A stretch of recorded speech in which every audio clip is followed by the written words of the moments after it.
అందరికీ నమస్కారం. సరే, ఇప్పుడు రాష్ట్రం అంతా 2 రోజులుగా జగన్మోహన్ రెడ్డి గారు ఆయన కట్టుకున్న ప్యాలెస్ గురించి, దాని మీద వైఎస్ఆర్ కాంగ్రెస్ పార్టీ వివరణ, విశాఖపట్నం ప్యాలెస్ మీద ఆయన వివరణ, ఏదో ఒక ఐకానిక్గా కట్టాలి అనుకున్నాం. ఆ తర్వాత మరి కొంతమంది అధికారులు మరి విశాఖ రాజధానిగా అనుకున్నప్పుడు మరి అధికారులు ఈయన ఇక్కడ ఇల్లు వచ్చిన ఆఫీసు ఉంటే చాలా బాగుంటుందని సూచించారట. ఆ సూచన మేరకు స్వల్ప మార్పులు చేసి ఆయన నివాసానికి అనుగుణంగా స్వల్ప మార్పులు చేసి ఏదో సింపుల్గా కేవలం ఒక 500 కోట్లు ఖర్చు పెడితే, అంటే అతని ఉద్దేశంలో అతను తినేసింది 1000 కోట్లు 1,00,000 కోట్లు ఉంది కాబట్టి అవన్నీ మర్చిపోయి 500 కోట్ల కోసం ఎదగోవడం ఏంట్రా అన్నట్టుగా మరి ఆయన ఫీల్ అయ్యారా అన్నది నాకు అర్థం కాల. అంటే ప్రజలకి ఇంకా ఇంగిత జ్ఞానం లేదు అని జగన్మోహన్ రెడ్డి గారు ఎందుకని భావిస్తున్నారు అనేది నాకైతే అర్థం కావట్లేదు. ఈయన 5 నెలల క్రితం 7 నెలల క్రితం వాళ్ళ అధికారులు ఐడెంటిఫై చేశారని చెప్పడం జరిగింది. 3 సంవత్సరాల క్రితం ఆ కొండ మీద ఆ రిషికొండ కోట కట్టడం ప్రారంభించారు. అది అందరికీ తెలుసు. నేను సుమారు 2 సంవత్సరాల క్రితం ఒక బ్లాకు జగన్మోహన్ రెడ్డి ఇంటి బ్లాకు, ఆ పక్కన సెక్రటరీస్కి ఒక బ్లాకు, సెక్రటరీస్ వీళ్ళందరూ కనీసం 10-15 మంది సెక్రటరీలు ఓవర్ నైట్ స్టేక్ కానీ కపుల్ ఆఫ్ డేస్ స్టేక్ కానీ ఇంకొక బ్లాక్ అని చెప్పి ఇప్పుడు 2 ఏళ్ళ క్రితమే నేను చెప్పా. అది రికార్డు ఉంటుంది. 2 ఏళ్ళ క్రితమే నేను ఏ బ్లాక్ దేనికోసం కట్టాడు, ఈ విజయనగరం బ్లాకు, గజపతి నగరం బ్లాకు, కళింగ బ్లాక్, ఇవన్నీ తొక్కలో కవర్లు. అతను ఇల్లు కట్టుకుంటున్నాడు, ఇంటి దగ్గర ఒక ఆఫీస్ కూడా పెద్ద ఆఫీస్ పెట్టుకుంటున్నాడు. ఎలా అయితే తాడేపల్లి కొంప పక్కన ఉన్న ఆఫీస్ నడుపుకుంటూ సెక్రటేరియట్కి వెళ్లకుండా ఎలా కాలక్షేపం చేస్తున్నాడు, విశాఖ రాజధాని అని చెప్పి అలాగే కాలక్షేపం చేయబోతున్నాడు అని చెప్పి నాకు ఎప్పుడో తెలుసు ఈ విషయం. ఆ విషయాన్ని నేను అప్పుడే చెప్పడం జరిగింది. మరి ఇలాంటివి మరి ప్రజలకు తెలియదు అనుకుంటారు, ఏమనుకుంటారు. కేవలం ఎవడో అధికారి ప్రవీణ్ ప్రకాశం, ఇంకెవడో మాలోకం ప్రకాశం వాళ్ళు సూచించారట సీఎం గారికి ఇదైతే భలే సూట్ అవుద్దని. అందుకని అప్పటికప్పుడు మార్పులు చేసి మరి అప్పటికప్పుడు 26 లక్షల కమోడు, 50 లక్షల టబ్బు, బాత్రూము. ఆ బాత్రూమే పేదవాడికి, అంటే నిత్యం పేదవాడి తరఫున పెత్తందారులతో పోరాడే జగన్మోహన్ రెడ్డికి మరి ఆ పేదవాడి 2 పేదల ఇల్లు సైజు కన్నా పెద్ద బాత్రూము, ఆ కమోడ్ ఖరీదు ఒక 12 పేదవాడి ఇళ్ళ ఖరీదు అయిన కమోడు. అంటే ఇవన్నీ ఆయనకి చచ్చినంత డబ్బు ఉంది. జగన్మోహన్ రెడ్డి గారు ఏదో బీచ్లో సైట్ కొనుక్కుని ఆయన 500 ఎట్టు కట్టుకున్నా కూడా ఎవడో బాధపడ్డాం. కానీ పాపం ఆయన అనుకున్నది ఏంటంటే రాబోయే 20 సంవత్సరాలు ఆయనే ముఖ్యమంత్రిగా ఆయన అనుకున్నాడు. అనుకుని ఆ మాత్రం ఖర్చు మనకెందుకు అని చెప్పి ప్రభుత్వం ఖర్చుతోటే ఆయన కట్టించుకున్నాడు. బట్ ప్రజలు తింగరోళ్ళు కాదు. ఆ ప్రజలకి సరే అందరూ కూడా చెప్పారు, నేను కాస్త ముందు చెప్పా. ఎందుకంటే ముందుగా ఇతని గురించి గ్రహించింది నేను కాబట్టి. ఓ 4 ఏళ్ల క్రితం నేను ప్రతిరోజు అతని గురించి మాట్లాడటం, ప్రజలందరికీ చేస్తున్నవన్నీ చెప్పటం, ఇవన్నీ కూడా జరిగినాయి. ఇప్పుడు ఇంకా మారకుండా, ఇది ఎందుకు చెప్తున్నాను అంటే ఇప్పటికైనా జగన్మోహన్ రెడ్డి గారు మారకుండా ఇంకా ప్రజల్ని మభ్యపెట్టే ప్రయత్నంలో, కేవలం ఎవరో అధికారి చెప్తే నేను ఇక్కడికి వచ్చాను తప్ప, ఇక్కడికి మారదాం అనుకున్నాను తప్ప అది ఒక గొప్ప కట్టడం కోసమే మనం కట్టాం తప్ప నా వ్యక్తిగత అవసరాల కోసం కాదు. ఎవడో వ్యక్తి చెప్తే అతను ఏదో మంచి సలహా చెప్పాడులే, పోనీ ఉందాంలే, వీళ్ళందరూ సలహా ఇస్తున్నారు కదా, ఇంకెక్కడ ఇల్లు లేదన్నట్టుగా అనుకున్నాడు తప్ప మరి ఆ విధంగా అతను మాట్లాడటం అతని భావదారిద్ర్యానికి మనం బాధపడాలి తప్ప మరి ఇంకేమీ చేయలేం. మళ్ళీ ఇలాగే ఇంకొకటి ఈవీఎంలు. సరే, ఎలాన్ మస్క్ ఒక మాట అన్నాడు. సరే, నో డౌట్ ఎప్పటి నుంచో గతంలో చంద్రబాబు నాయుడు గారు కూడా ఈవీఎంలు తీసేయాలని చెప్పారు. విన్నారా మీరు అప్పుడు చెప్పినప్పుడు? సో అది ఎప్పటి నుంచో ఉంది. అభివృద్ధి చెందిన దేశాల్లో ఈవీఎంలు వాడరు. బట్ ఏ అభివృద్ధి చెందిన దేశమైనా కూడా, అంతా అమెరికా లాంటి పెద్ద దేశమైనా కూడా అక్కడ 25 కోట్లే జనాభా, మనకు 140 కోట్ల జనాభా. సో అంచేత కన్స్ట్రెయింట్స్ ఉన్నాయి. నేను పార్లమెంటరీ కమిటీలో ఉన్నప్పుడు ఈ ఎలక్షన్ కమిటీ కూడా మా పర్వ్యూలోనే ఉండేది, ఆ పర్వ్యూలో ఉండేది. మేము అన్నీ కనుక్కున్నాం. మనం వాడే సిస్టంలో 1-2 మిషన్లు అంటే ఏమో, any electronic machine is susceptible అని గతంలో మా పార్టీ అధ్యక్షులు అన్నారు, చాలామంది అన్నారు. బట్ ఇన్ని లక్షల సంఖ్యలో ఉన్న ఈవీఎంని మేనేజ్ చేయటం అనేది అది జరగని పని.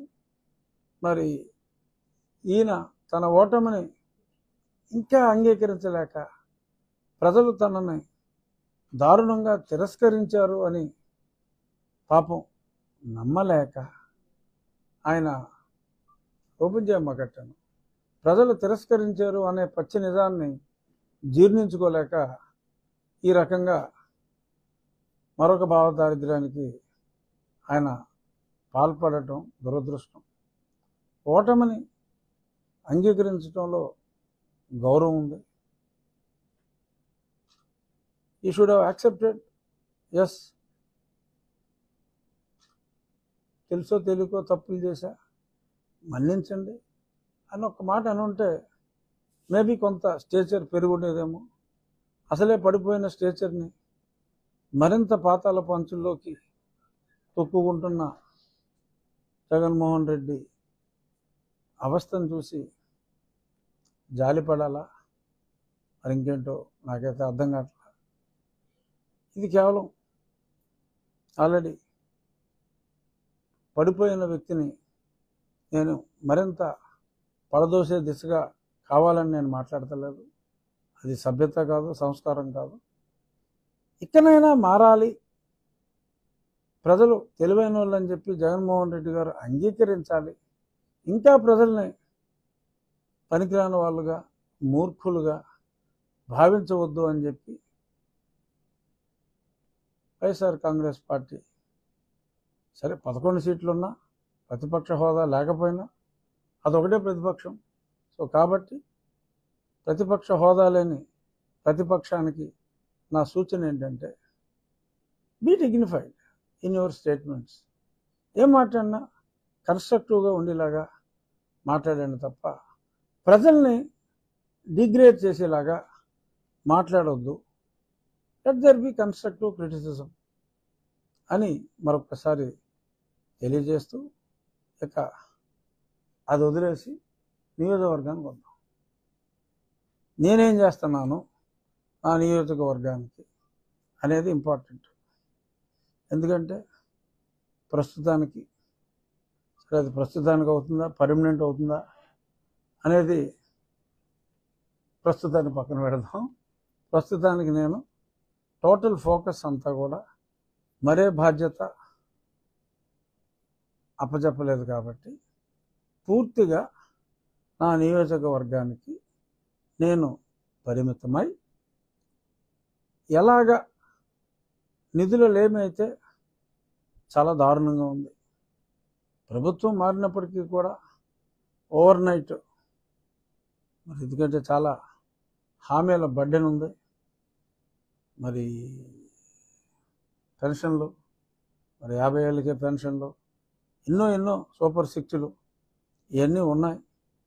అవన్నీ ఉన్నాయి కాబట్టి ప్రభుత్వం మీద ఎక్కువ బర్డెన్ పెట్టకుండా మరి నా నియోజకవర్గాన్ని ఎలాగ అభివృద్ధి పదంలో ముందుకు తీసుకెళ్ళాలి అనే దాని మీద నాకు కొన్ని ఆలోచనలు వచ్చినాయి. నేను జిల్లా కలెక్టర్ గారు, మా జిల్లా కలెక్టర్ గారితో, మన జిల్లా కలెక్టర్ గారితో, ప్రెస్ మీట్ ఇక్కడ కాబట్టి మన జిల్లా కలెక్టర్ గారు సుమిత్ కుమార్ గాంధీ గారితో చర్చించడం జరిగింది. ఇందులో భాగంగా నేను ఎన్నికల ప్రచారంలో కూడా చెప్పింది డ్రైనేజ్ అండ్ ఇరిగేషన్ సిస్టమ్ పూడిక తీక. అసలు ఉమ్మడి జిల్లాకే గత 5 సంవత్సరాల్లో మరి ఎంత ఇరిగేషన్ సిస్టమ్ ఉంటే 5 కోట్ల రూపాయలు కేటాయించడం జరిగింది. ఉమ్మడి జిల్లాకి గత ప్రభుత్వ హయాంలో కేవలం 5 కోట్ల రూపాయలు కేటాయించడం జరిగింది. అంటే ఏ ఒక్క పని, ఒక చిన్న పార కూడా కెనాల్లో వాళ్ళు పెట్టిన పాపాన పోల. అక్కడక్కడ గ్రామస్తులే కొన్ని పనులు చేసుకున్నారు. మరి ఎప్పుడైనా మరి కాంట్రాక్టర్ని పిలిస్తే కాంట్రాక్టర్కి మరి జిఎస్టీలు ఉంటాయి, కాంట్రాక్టర్కి మార్జిన్ ఉంటుంది, కాంట్రాక్టర్కి డబ్బులు రావు. కాబట్టి ఒక సంవత్సరం అయినా ఆ వర్క్ కాస్ట్లో ఒక 20% వాళ్ళు ₹2 వడ్డీకి తెచ్చుకుంటారు. కాబట్టి ఒక 20% అది. దీనివల్ల ₹1 పనికి 2.5 ప్రభుత్వ ఖజానాకి అయ్యే పరిస్థితి. మరి ఇవన్నిటిని అధిగమిస్తూ మరి మాటిచ్చిన ప్రజలకి వాగ్దానం నిలబెట్టుకోవాలి. అలాగే వాగ్దానం అనే కాకుండా మరి ప్రజల ముందు తలెత్తుకోవాలి అంటే చెప్పింది ఎలాగైనా సరే చేయాలి అనే దృక్పథంతో మరి కలెక్టర్ గారితో ఒక ఆలోచన చేసి ఉండి ఇరిగేషన్, స్టార్ట్ విత్ ఇరిగేషన్, ఇంకా రోడ్స్కి అన్నిటికి వెళ్తాం. ఉండి ఇరిగేషన్ డెవలప్మెంట్ ఫండ్ అని కలెక్టర్ గారే ఒక సెపరేట్ అకౌంట్ ప్రారంభించేలాగా, దానికి నేను నా స్నేహితులు ఒక 50 లక్షల రూపాయలు ఆ ఫండ్లో మా వ్యక్తిగతంగా మేము జమ చేసి, అలాగే ఆక్వాకల్చర్లో ఉన్న, ఎందుకంటే అగ్రికల్చర్ ఇప్పటికే అస్తవ్యస్తంగా ఉంది. ఇంకా గత ప్రభుత్వం ఇవ్వాల్సిన డబ్బులే సరే, ఇంకా ప్రభుత్వమే కాబట్టి రైతులకు రావాల్సిన డబ్బులు ఉన్నాయి. ఎవరి కష్టాలు వాళ్ళు ఉన్నారు, వరి రైతులు. సో ఆక్వాకల్చర్ రైతులందరికీ కూడా ఆ విజ్ఞప్తి, రేపటికల్లా బహుశా ఆ అకౌంట్ డీటెయిల్స్ ఇస్తాను. ఎకరానికి కేవలం ఒక ₹1000, ఎందుకంటే లీజే 80,000 90,000 ఉంది. కేవలం ఒక ₹1000 మీరు ఆ ఫండ్లో జమ చేస్తే